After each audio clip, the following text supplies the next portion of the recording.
Hello friends, I am making something sweet and special today that I've never made before. Italian fritoles. It's a Venetian dialect for fritters. It's like a small fried carnival donut, and it comes from around Venice, and so I'm excited. Now I'm having the recipe because I just don't want to have that many around. So I am using 2 cups of flour. Now you're supposed to have self-rising flour, which I do not have. So to my 2 cups of all-purpose flour, I am going to add 3 teaspoons of baking powder. So we're essentially going to make our own self-rising flour here.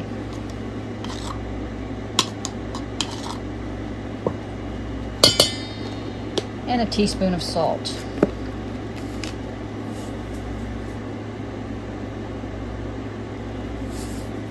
Now, we're just mixing this up first in this bowl.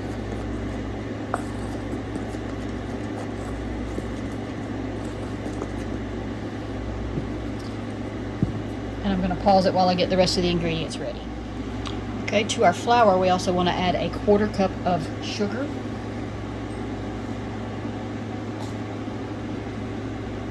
Not that, just mix. Now we mix this together. Now we're going to add the rest of our ingredients to this.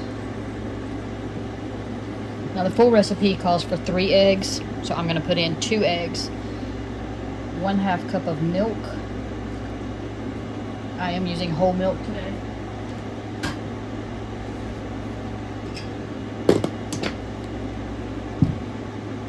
Two eggs, which I just washed off. Actually, I put them under hot water for a few minutes because they wanted room temperature eggs. So I wasn't just being anal trying to wash my eggs. I was just trying to warm them up a little bit. Okay, I'm going to wash my paws. Now to this we also want to add 3 tablespoons, which is also called a jigger, which also equals 1.5 ounces of either whiskey, rum, or orange juice if you don't want to use whiskey or rum, or if you just don't have it. Alright, so 3 tablespoons.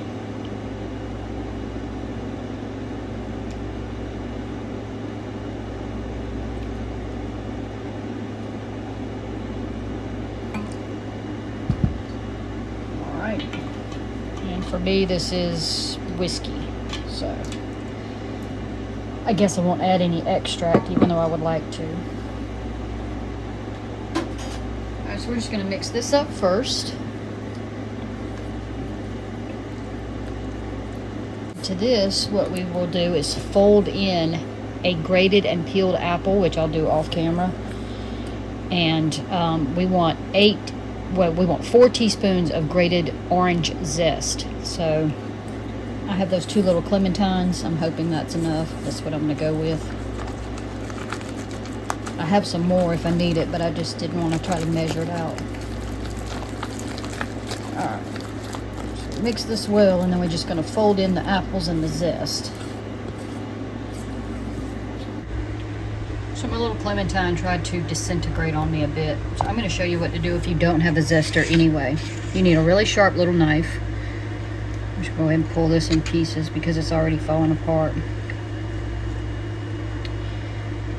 You want to get any of the, you're just going to go across like this, as close to that skin as you can get to get rid of any pith.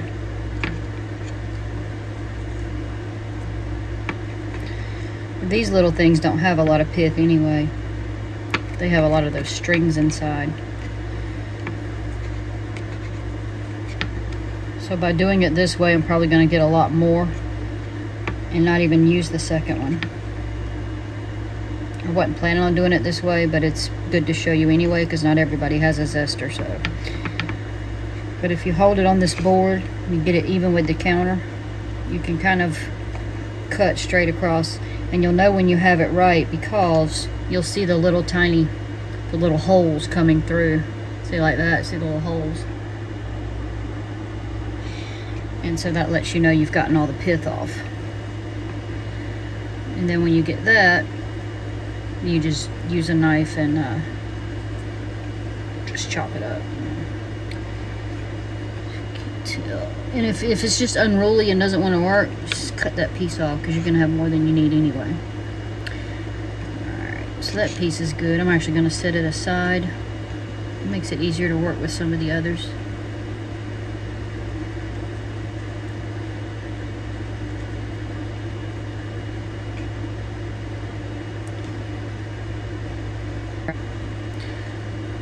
But if you could lay your knife on a board, see if you can see how I got it. See, it's even with the handle like that, and that gives you a little bit of a. It gives you a little bit of height, but yet also a guide, so that you can just stay flush with that.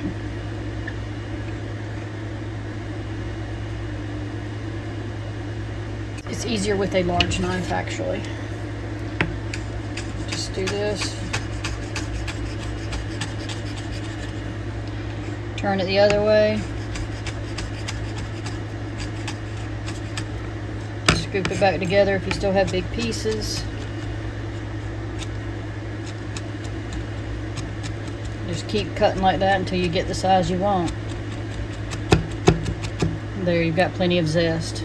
So that's what you do if you don't have a zester.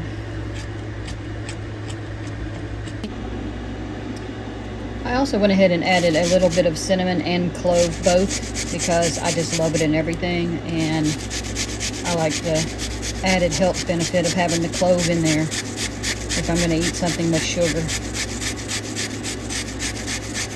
This is the last of my apple. I've got my oil heating. I chose this recipe today because I have oil sitting there where I just fried some French fries for dinner, so I didn't want to waste it. So I'll meet you at the stove after I mix this up. It's good to have everything ready before you start frying something. So I've got my plate of paper towels here. I've got my, I don't know if I'll be using tongs, or I've got my wooden spoon out as well. I'm going to try using this scooper, but it smells like my oil might be ready.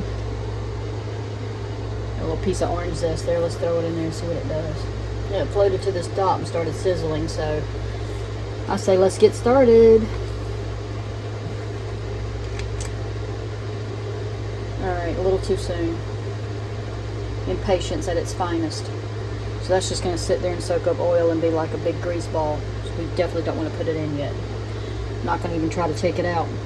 You want it to start cooking immediately so that it can't spread too much.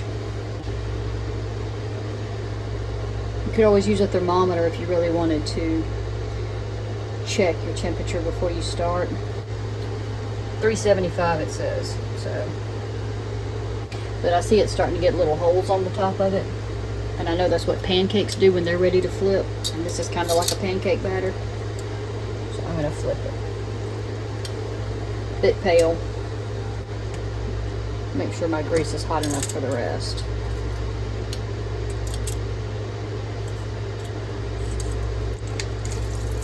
That's better.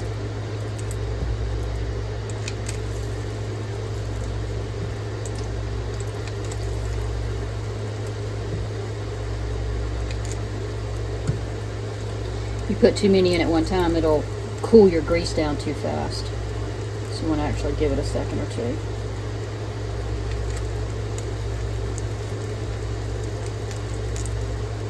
If you don't get that sizzling as soon as you drop it in the oil, don't drop any more in yet.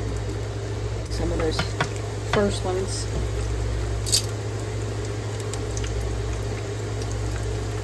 You do want them to be able to float though. You need enough grease to let them float. Yeah, see how much better that looks than the first one? It's like a little donut hole now. That's great. Fantastico. Right.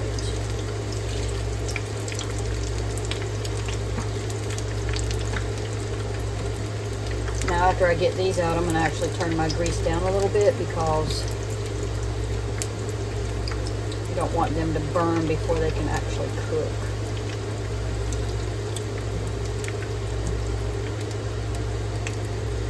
So I'll do that now. But I'm still going to keep it on 6.5, and I might even have to go back to 7. You don't want it to get too cold. And you'll have the issue I had in the beginning where they're just going to turn to little grease balls. Let's go back to the first one. I could use another minute. It's not quite golden enough.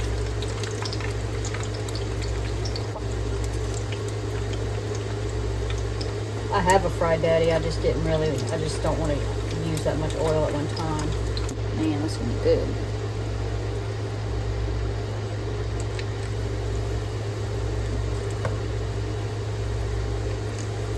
And there really wasn't a whole lot of sugar to the batter. About a quarter cup I think we used. So I am going to dust powdered sugar on the tops of them now, but so the oil really is your enemy here more than the ingredients, I think. Water. Alright, so you're just going to dust them with some powdered sugar. Probably should have done that somewhere other than on the stove top, but this is just a little cute little dusting wand. I like it. It comes as 2 in a set. Another reason you don't want to overcrowd your pan so that you got plenty of room to flip. Alright. Guess I'll try the little greasy one.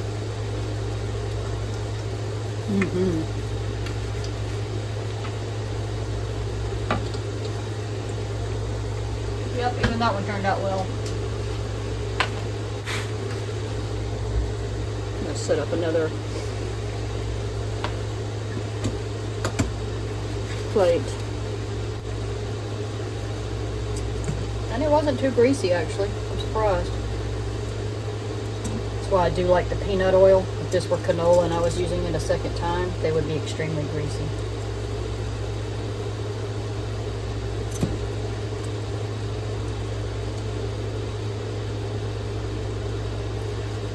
Use whatever oil you want, but just make sure it's something that can hold a high heat without burning or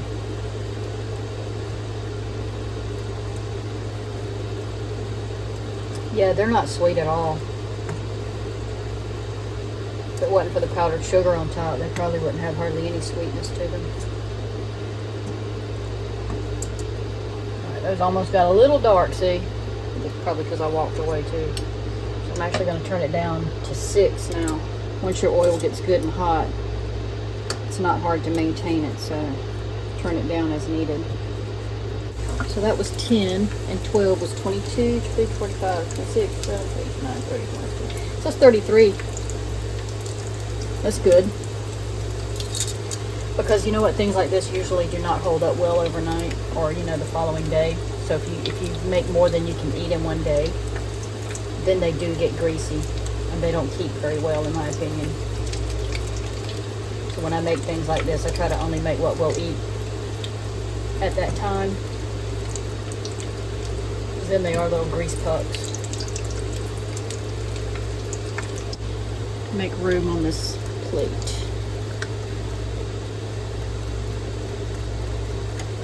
If all your powdered sugar soaks in, then you might have to redust them. If you do it when it's too hot, then it'll just kind of all sink in.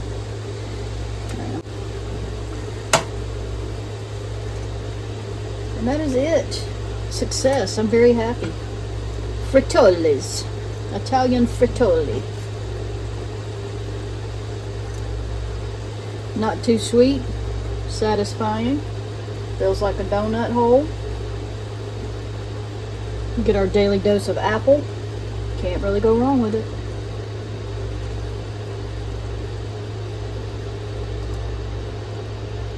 Alright, enjoy. Daddy, eat. On my way.